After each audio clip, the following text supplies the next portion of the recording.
নমস্কাৰ মৰমৰ ছাত্ৰ-ছাত্ৰীসকল আজি মই তোমালোকৰ বাবে এটা নতুন ভিডিঅ' লৈ আনিছোঁ ভিডিঅ'টোৰ শিৰোনাম টেষ্ট অফ ডিভিজিবিলিটি অৰ্থাৎ বিভাজ্যতাৰ পৰীক্ষা তোমালোকে হৰণ অংক অৰ্থাৎ ডিভাইড কৰোঁতে এটা সমস্যাৰ সন্মুখীন হোৱা নে সমস্যাটো হ'ল যেতিয়া ডাঙৰ সংখ্যা একোটা হৰণ কৰিব লগা হয় উৎপাদক উলিয়াব লগা হয় তেতিয়া সংখ্যাটো কিহেৰে হৰণ কৰিলে মিলি যাব ভাগ শেষ নাথাকিব 2 ৰে যাব 3 ৰে 4 ৰে 5 6 7 8 9 11 15 অথবা 21 কিহেৰে হৰণ যাব তোমালোকৰ বয়সত ময়ো এই সমস্যাটোৰ সন্মুখীন হৈছিলোঁ কিন্তু যেতিয়াই এই কৌশলটো শিকিলোঁ তেতিয়াৰ পৰাই কোনো এটা সংখ্যা যিমানেই ডাঙৰ নহওক দেখিয়ে কৈ দিব পাৰোঁ এইটো 2 ৰে বা 3 ৰে বা কিহেৰে হৰণ কৰিলে মিলি যাব তোমালোকেও কৌশলটো শিকিব বিচাৰানে ডাঙৰতকৈও ডাঙৰ সংখ্যা এটাকো দেখিয়ে কিহেৰে হৰণ যাব কৈ দিব পৰা মেজিকটো শিকিবলৈ ইচ্ছা কৰা নে যদি ইচ্ছা কৰা তেন্তে আহা ভিডিঅ'টো আৰম্ভ কৰোঁ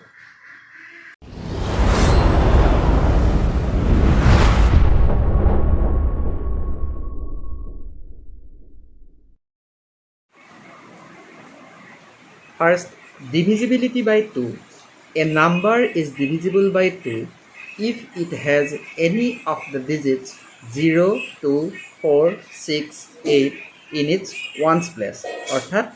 এটা সংখ্যা তেতিয়া 2 ৰে বিভাজ্য হ'ব যেতিয়া তাৰ এককৰ ঘৰৰ অংকটো 0, 2, 4, 6 অথবা 8 হ'ব উদাহৰণস্বৰূপে 240 240 ইয়াৰ এককৰ ঘৰত আছে 0 গতিকে সংখ্যাটো 2 ৰে বিভাজ্য ঠিক তেনেদৰে 35,67,892 ইয়াৰ এককৰ ঘৰত আছে 2 গতিকে সংখ্যাটো 2 ৰে বিভাজ্য ইয়াৰ পাছত আহিল divisibility by 3 if the sum of the digits of a number is divisible by 3 or a multiple of 3 then the number is divisible by 3 অৰ্থাৎ এটা সংখ্যাৰ অংকবোৰৰ যোগফল যদি 3 ৰে বিভাজ্য হয় অথবা 3 ৰ গুণিতক হয় তেনেহলে গোটেই সংখ্যাটো 3 ৰে বিভাজ্য হ'ব উদাহৰণস্বৰূপে 1005 অৰ্থাৎ 1005 ইয়াৰ অংক কেইটা হৈছে 1 + 0 + 0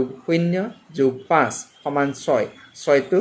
3 ৰে বিভাজ্য গতিকে 1005 এই গোটেই মূল সংখ্যাটো 3 ৰে বিভাজ্য ঠিক তেনেদৰে অন্য এটা উদাহৰণ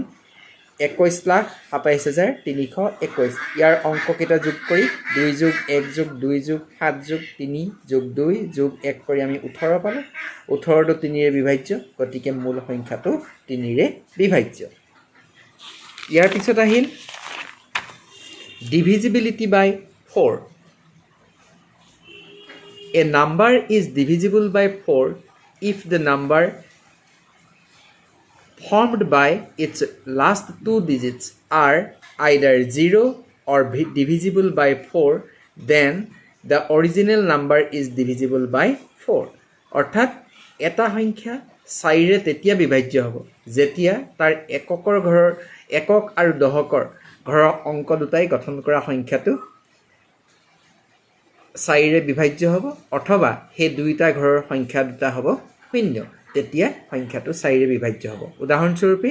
424 ইয়াৰ একক আৰু দশকৰ ঘৰৰ অংক দুটাই গঠন কৰা সংখ্যাটো হৈছে 24 24টো 4 ৰে বিভাজ্য গতিকে 424 সংখ্যাটো 4 ৰে বিভাজ্য ঠিক তেনেদৰে 600 ইয়াৰ একক আৰু দশকৰ ঘৰৰ অংক দুটা 0 গতিকে সংখ্যাটো 4 ৰে বিভাজ্য ইয়াৰ পিছত আহিল divisibility by 5 5ৰ divisibility কেনেদৰে চাম a number has 0 or 5 in its ones place are divisible by 5 অৰ্থাৎ কোনো এটা সংখ্যাৰ এককৰ ঘৰৰ অংকটো যদি 0 অথবা 5 হয় তেনেহলে গোটেই মূল সংখ্যাটো 5 ৰে বিভাজ্য ইয়াৰ পিছত আহিল divisibility by 6 ইয়াত কৈছে কি if a number is divisible by 2 and 3 both then it divisible by 6 also অৰ্থাৎ কোনোবা এটা সংখ্যা যদি 2 ৰেও বিভাজ্য হয় 3 ৰেও বিভাজ্য হয় তেনেহলে সেই সংখ্যাটো 6 ৰেও বিভাজ্য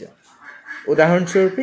36 বা 37 37 সংখ্যাটোৰ এককৰ ঘৰত 6 আছে গতিকে 2 ৰে বিভাজ্য অংক দুটাৰ যোগফল হৈছে 9 9 হোৱাৰ কাৰণে 3ৰে বিভাজ্য অৰ্থাৎ 37 টো 2ৰেও বিভাজ্য 3ৰেও বিভাজ্য গতিকে যেহেতু 2 আৰু 3 দুইটা সংখ্যাৰে বিভাজ্য গতিকে 37 সংখ্যাটো 6ৰেও বিভাজ্য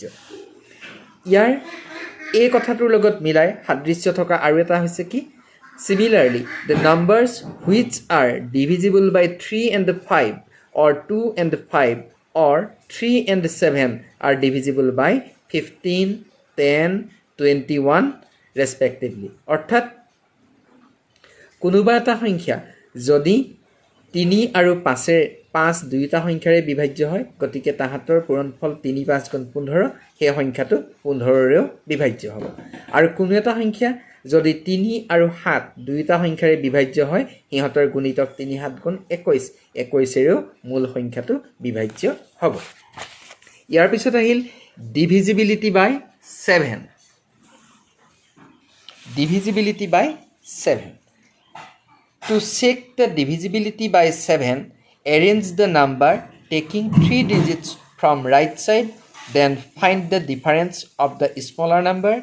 formed from the bigger number. If the difference is divisible by 7, then the original number is divisible by 7. অৰ্থাৎ কোনোবা এটা সংখ্যা 7ৰে বিভাজ্য হয় নে নহয় তাক পৰীক্ষা কৰিবৰ কাৰণে আমি কি কৰিব লাগিব এই এককৰ ঘৰৰ ফালৰ পৰা আমি সংখ্যাবিলাক তিনিটাকৈ আমি গোট বনাব লাগিব তিনিটাকৈ গোট বনোৱাৰ পিছত আমি ডাঙৰ গোটটোৰ পৰা সৰু গোটটো বিয়োগ কৰিম আৰু বিয়োগ কৰাৰ পিছত সেই যিটো বিয়োগফল পাম সেই বিয়োগফলটোক যদি 7ৰে বিভাজ্য হয় তেনেহলে মূল সংখ্যাটো 7ৰে বিভাজ্য হ'ব আৰু কিবা কাৰণত এই গোটকিটা যদি 3তকৈ বেছি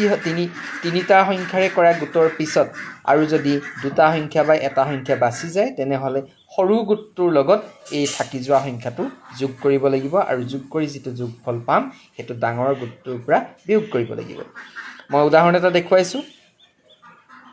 এটো 78,84,414 আমি এককৰ ঘৰৰ ফালৰ পৰা তিনিটা সংখ্যাৰে আমি গোট বনাইছো এটো হৈছে 414ত এটা গোট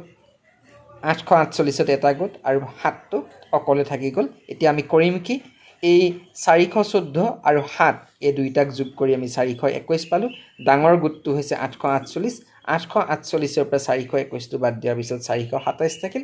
427ক আমি 7ৰে হৰণ কৰোঁতে বিভাজ্য হৈছে গতিকে মূল সংখ্যাটো 7ৰে বিভাজ্য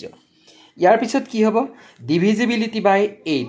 8ৰ divisibility আমি কেনেদৰে পৰীক্ষা কৰিম a number is divisible by 8 if the number formed by last 3 digits are either 0 or divisible by 8 then the original number is divisible by 8 অৰ্থাৎ কোনোবা এটা সংখ্যাৰ একক দশক আৰু শতক এই তিনিটা ঘৰৰ অংক তিনিটা যদি শূন্য হয় আৰু অথবা আৰু এই তিনিটা ঘৰৰ অংককেইটাৰে গঠন হোৱা সংখ্যাটো যদি 8ৰে বিভাজ্য হয় তেনেহলে গোটেই মূল সংখ্যাটো 8ৰে বিভাজ্য হ'ব উদাহৰণস্বৰূপে 23904 ইয়াৰ 904 এই সংখ্যাটো 8ৰে বিভাজ্য গতিকে মূল সংখ্যাটো 8ৰে বিভাজ্য ইয়াৰ পিছত আহিল divisibility by 9